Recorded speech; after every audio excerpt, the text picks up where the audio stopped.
All week, we have been getting answers to your questions from your lawmakers in Washington. Tonight, 2 questions for 2 committee chairmen on everything from health care to reducing the size of government. Here's 24-hour News 8 political reporter Rick Alvin.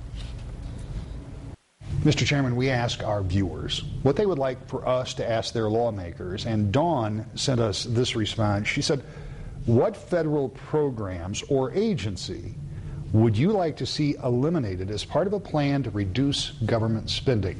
Because of where you're sitting, that kind of falls into your realm of influence. Is there something out there that maybe right now government can't afford to do that you would like to see us do with that? Well, I think you could certainly combine agencies in the commerce area. There's a number of items there. Also, I'd cut EPA's budget in half. It was doubled over recent years. So there are some specifics that we can do and we should do.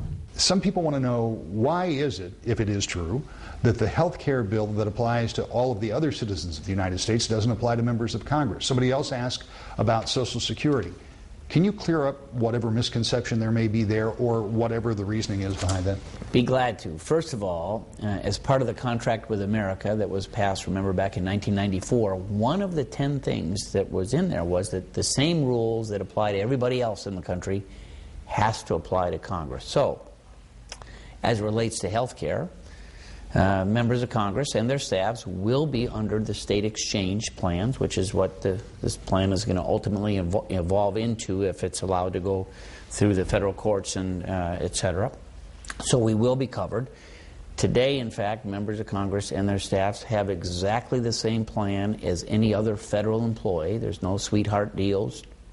Sometimes we get confused with the state reps in different states who might have a sweetheart thing, but for federal members of Congress, we have exactly the same thing as if you work for USDA or the IRS or, whoever. Congressman Upton tells us members of Congress and their staff have been contributing to Social Security since 1983. Hear answers to more of your questions about Michigan's future inside Washington tomorrow on 24-hour News 8 at 5.